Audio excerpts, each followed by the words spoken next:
Hello everyone, Venris here, and today we are talking about new Total War Warhammer 3 patch, patch 4.1.0, the update that is being released today. I'm recording it before the release, and I want to talk about it because there's a, a lot of controversy around Creative Assembly recently, but I want to talk more about the patch itself, the changes that it introduces, because it's quite hefty, but yeah, we will get back to it when we'll be talking about specific stuff. Okay, so the big highlights are the settlements and sieges battles update, skill points reset, homing 2.0 as they're calling, background customization, and fixes, UI improvements, and more. So yeah, we'll be going through all of those changes. First thing first, we have the skill points reset. One of the most popular mods made by Drunk Flamingo, both for Warhammer 2 and Warhammer 3, is getting into Total Warhammer 3 Vanilla, but the problem is that no one mentions Drunk Flamingo here, or other modders that help him, or himself doing it. So this is a big my problem for now. It looks like, yeah, we have a reset skill point. On the top you can see character will be wounded for 3 turns before, and the skill points can be reassigned. Wounding a character, it's an okay idea, I would say. The mod doesn't have this problem. I'm not a fan of wound system that you have to reset, and it's just weird. Okay, for now it's just weird. We'll check how it unfolds. Bigger changes are going to the settlement and siege battle update, and this is a thing that is controversial because it's like the third or fourth game update that have siege stuff changes, and some changes are contradicting themselves. So I'm wondering how this will go and if the sieges will be better. I'm still not playing any sieges in Total War Warhammer 3. I have my auto resolve mod made by myself that I always just can skip them because I really don't like sieges in Warhammer 3. I thought that Warhammer 2 sieges were bad, but I played them at least. In Warhammer 3 I skip them as much as possible. So goal of this patch is to improve your experience with the current settlement battle gameplay and the features within it. We shall see. While adjustments have been made to interaction with the settlements on the campaign map, the bulk of the campaign changes can be seen within the battles themselves. Look at the intent of changes, how we're striving towards that intent. You're striving for like a year and a half with this game, and how it will alter your settlement battle strategies going forward. Let's roll. Okay, you must have key building under your control to contest and gain victory tickets from this location. Okay, that's logical. Intent. Add more to the death gameplay when using stealthy units to exploit the score-based victory objective. An example being players using stealthy units to capture tier 5 Tsar Nagaron settlements early on in the campaign. Yes, this is an exploit, and this exploit is like for 6 months right now, and it was never fixed. So this is, I assume, is going to fix this. The major capture point has been fairly exposed to Stark units, blah blah blah. This change also pairs for update. We remove victory tickets from the key building points. Yeah, you need to have the victory point, the main one, to win. That was a good change, yeah, because people were taking the side ones and they just outweighed the enemy. You will now find the major capture location locked by the key building location, and to gain access to the major location as the attacker, you will have to capture the key building point to unlock it. Okay, so you need a key location to get a victory location. Convoluted, very convoluted. Fallback gameplay to make capturing the point a little harder in the game to use a stalker units. Okay. Now the towers have a vision, remove stalk. Okay, buildable towers now have accessibility to grant the vision of Stark units in a nearby area. Destroying the building will disable ability to allow you to freely roam the settlement. I don't know if I like it. This is your settlement and you don't see it. You will have a shadow. Let's read it again because I don't know if I understand it properly.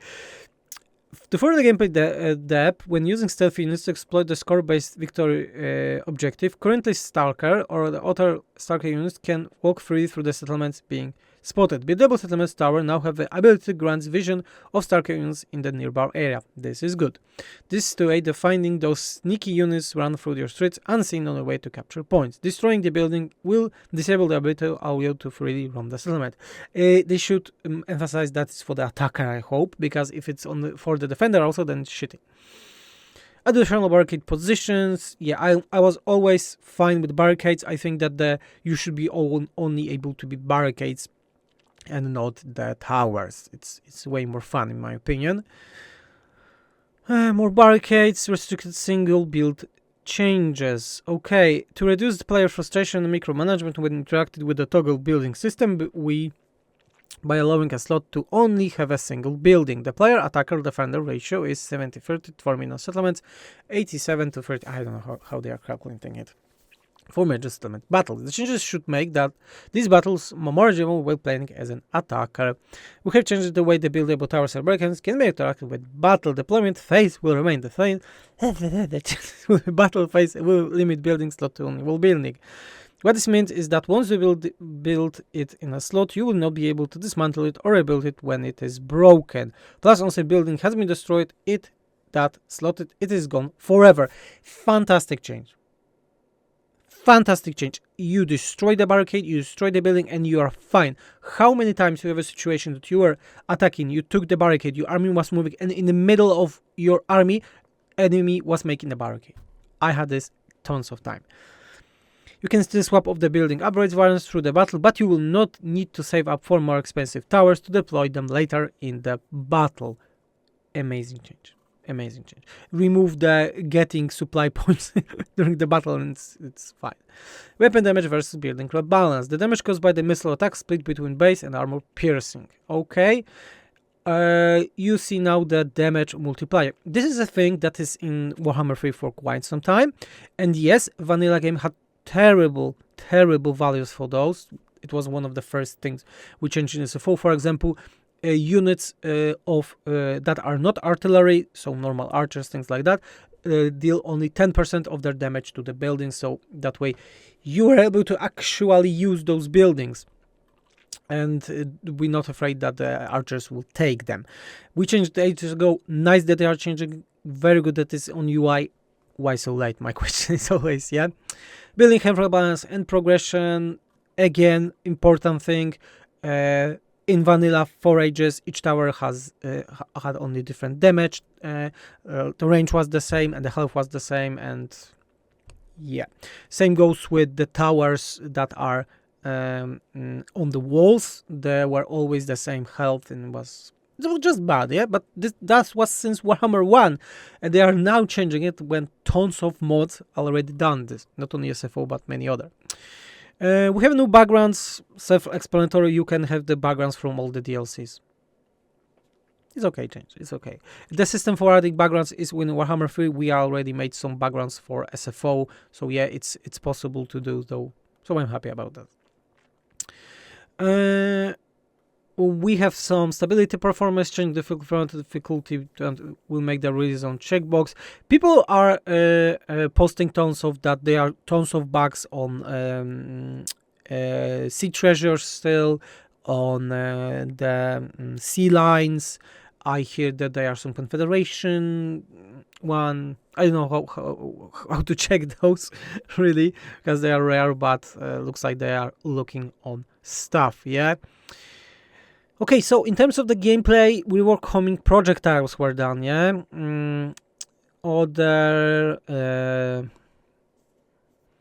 Siege Captain stick tooltips, alerts has been added to attackers, small stuff, nothing like really grandeur, but good that they are doing something at least, yeah. The homing projectile is a difference, yeah. AI rules and logic. Let's face it, AI doesn't have any rules or logic. Last update 4.0 really broke the AI, and AI is stupid as fuck. And it was never so stupid as it is right now. Like, extremely. The hot fixes that were done during the after Shadows of Change were making more problems than fixes, in my opinion, especially for the cavalry. They are still acting very weird when you want to get them out from combat, and yeah, many more smarter people than me made a lot of videos about it, so yeah, I highly encourage you to check those. Exploit fixes. Fixed an exploit when casters mounted on a war beast could cast a magic missile spell and then move to avoid paying. Okay, small exploit, but yeah. Important Empire's achievement. I'm not an achievement player, so I'm not even talking about that. Single entity knockback reaction. Just the behavior of units targeting a single entity that's been knocked down in a combat that can be broken down into two different cases. This is an issue in the game since Warhammer 1. When enemy gets knocked back, then a single enemy that is chasing them usually started to rotating about them and not attacking them when he should just stay, wait, and he get back and start attacking, or attack when he's at the ground. If this is going to be fixed, then yeah, this is big W, but I don't believe it is fixed. So we shall see about it. Projectile homing. So projectile homing will be better right now. We have two videos. You should judge it because I don't see difference. Many units and abilities homing will be better. The homing was a problem since Warhammer 1. Even with some insane values, the projectile spells were always missing. I hope it will be actually a change and not like on this video when I don't see anything. Okay. Which one is it? This one? No, wait, this one. I mean, it should explode on them. Yeah. Yeah. I'm like always, I wanna be sure that actually something changes here, but we shall see about it. Orion, many abilities were done. Interesting thing, the training from heroes action will be now giving a percentage increase to the gain unit experience for the army, not a flat amount per turn. I don't know if I like this change, because if you just pump up the values, then it was very good. Especially for factions like Chaos Warriors and so on, because we in SFO had that the values were just higher, and it was fine, more than fine, I would say. Flat increase is you need to be more active, but the problem is that AI fights 10 times less fights than the players, so I think we'll see the situation when AI armies have way less chevrons, so they are just easier to defeat. I think missing garrison units, yeah, mods that did it first day, so fixed an issue that would allow units stalk and fire move but not snipe to fire without being revealed. I didn't heard about this bug, so in a different change. All the vortex's speed were lowered. Interesting change, because in SFO we did that change in like Warhammer 1, I remember, to make vortex slower, makes them way stronger. Yeah, some small changes like altering the penetration for fireball, so it should explode, not penetrate through the enemy. Okay, it's more than explosion.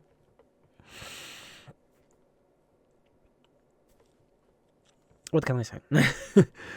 Some fixes. Other canard traits fighting against chaos, items auxiliaries. Still, an archivist followers will now drop when the caster ranks up at the same turn, as is the complete researching it technology, rather than when the faction has not researched the technology. Okay. Student and archivist were guttered in Warhammer 3, so they are not the best traits, but they are okay. Okay, so what we have? Other auxiliary to set bonus following the unique auxiliaries. Yeah, they were not part of their bonuses, so they're fine that they are. Beastmen already fixes, yeah, that they were looking for a year, so the corruption, we're not looking about those, because there is no not that much interesting fixes with Xanagors. Added incremental meta to the skills. Yeah, the new units were not in the skills, so nice that they're gonna fix more good skills. applies to Xanagors, again. Bretonia, no real changes. Hero can no longer be embedded into Chaos Wars convoys. Yeah, same goes with the Grand Cafe. You cannot embed heroes. This was like a normal tactic. You always make a hero and send it to the caravan so he gets better. Caravans will be way easier even to kill right now, yeah. Balance changes, nothing really good. Specific magic will not drop after battle victorious. Okay. Daniel still still not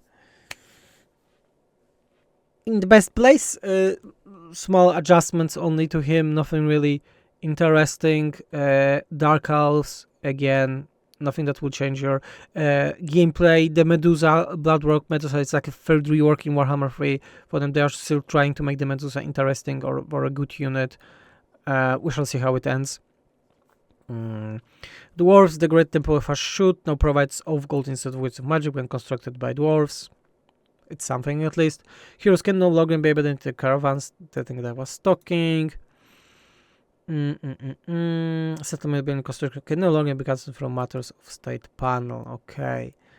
Ability Harmony is getting nerfed. I don't know what is in vanilla, but I don't think that the faction is so strong that it requires such a big nerf. From 6 to 4, it's like 50% almost. Okay, skills for Grand Magister is getting himself. Sorry for me not focusing on that, but those changes are not something big right now, but still want to talk about it. Okay, green skins, from what I remember, some bullet point was removed. Yeah, hooray. Changes to recruitment cost, high elves, battle supplies correctly was being given. Again, this is the thing that was not in Warhammer 3 since the release of Immortal Empires. Nice that they fixed it because it's like one value for the buildings. Nothing really more. Korn can get the Gorgon. ROR, okay, this is fine. Big change for Kislev is going the for the Ashkina ambushers. Ashkina, the ambushers. That was the best units in the LDC, like extremely overpowered. So they changed it. This is like way more squishy, and its damage is about. They are less a hybrid. They are more like a normal damage range unit. I don't think this is going to be a good change, but this is giant nerf. This is like a giant nerf, and swapping like 8 AP to normal 8 base damage is huge nerf. Stats like -10 melee defense, things like that. So this is a huge nerf to them. I think in vanilla it can make them useless, but we shall see. Fixes to the technology, of course. Chaos Dwarves were added to the diplomacy effects. There are still a lot of diplomacy effects that doesn't have the new factions, even the Warhammer 3 factions with Lord Mazdamundi effect. So we shall see about that. Not having the bond in campaign, at the remaining spellers for the Slan mages. To both campaign and custom battles, okay. Blessed Horners have no criminal. Small balance changes. Nurgle, nothing. Okay. Ogres, I see only cost changes. Technologies, Skaven. Replace the unit of gutter runners with Argos guns and provide the chain as sentry buildings. Okay, nothing really big. Resolve an issue. Slaanesh needs way more than just that. Adjustment, jumping attack to prevent better against infantry. So the collision is better. Okay, so some big units had problems with the collisions. Empire. Imperial supplies units now correctly merge and sort with standard variants. Okay, I don't know how it will look, because like in Warhammer 2, 3 and so on, this is like a very important thing.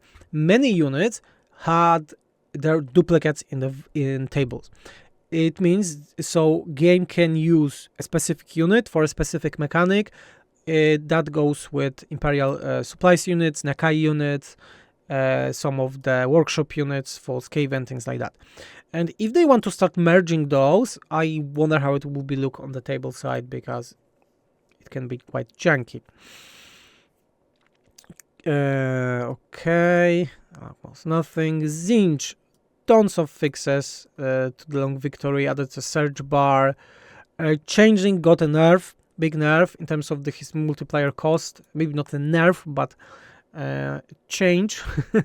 changeling, that his cost is lower, but is based on who you're summoning. Yeah, people were abusing him as hell, from what I remember, in the multiplier.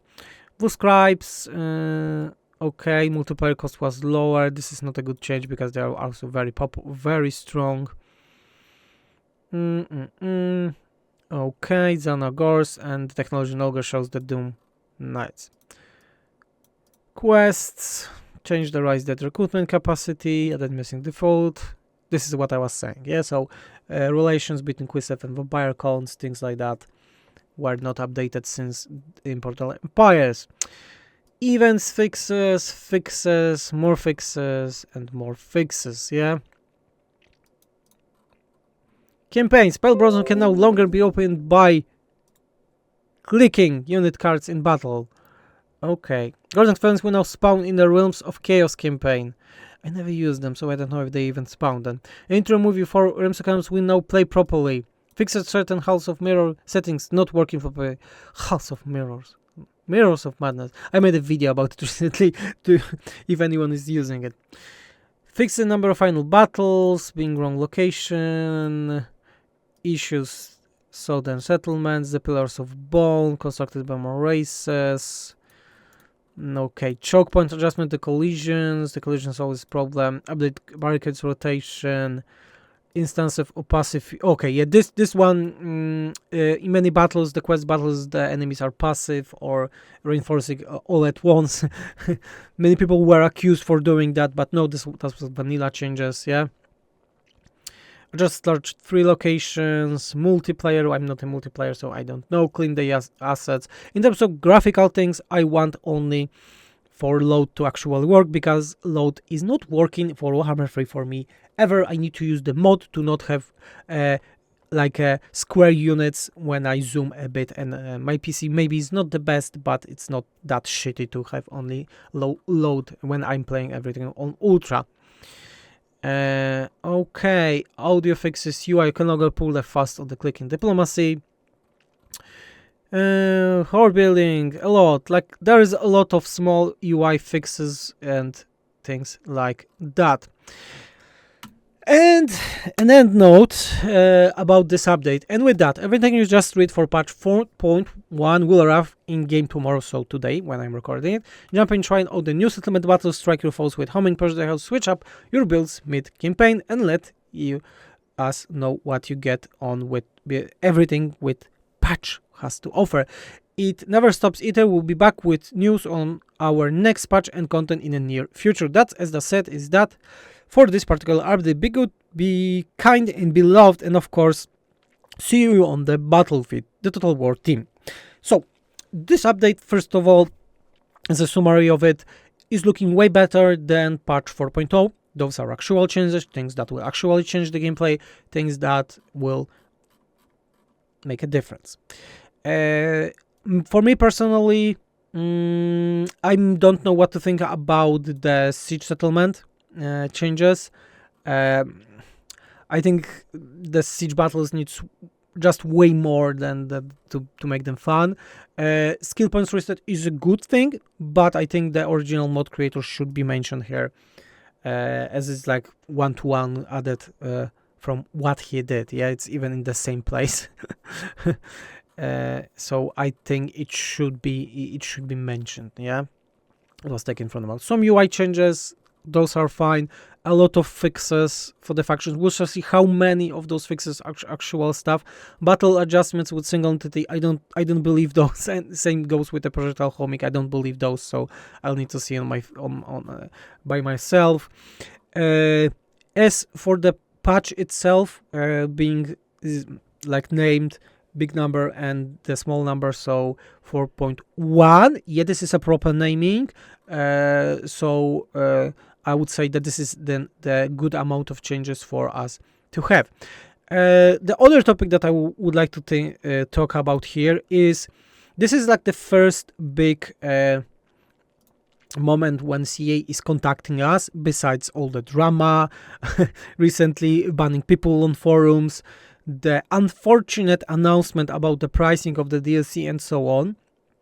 And Creative Assembly again did not took any opportunity to go into the community and do one simple thing that I think everyone is waiting for right now, and saying sorry. That was the best moment to say we are sorry. We are sorry. We are trying to make our best to make this game better. It doesn't need to be true for the future, but you could all at least say something like that. Other thing is that this update, the date of releasing this update, means one thing: the Thrones of Decay won't be released this year. And again, we have zero information about that here. Maybe this week there will be information. I hope there will be some information about this week. But for now, at the moment of recording this video, few hours before the update is being released, we have zero information about that. We have no apologies, no actual announcement from CA. Simple sorry would be enough for me and many people from the community. And of course, information about Thrones of Decay that still should be released this year. And we know that Creative Assembly is not working in December as a company. And we still have no information. Yeah, being a bit more open with us as a community would be nice, especially that so many people has left the community recently. Not only players, but sadly also content creators. And more are going to leave, most likely, because of the how everything is looking. So my question at the end of this video would be for all of you: is this update for you enough so you want to get back to it? You want to get back to it, try it out, or you, as most of the community it seems like, playing the old world mod by Chaos Robbie right now. That seems way more content than we received for last month for this game. Yeah, that would be all for this video. Remember to feed the YouTube algorithm with like, subscribing if you like the video, of course, commenting, and hitting this bell notification bell. Yeah.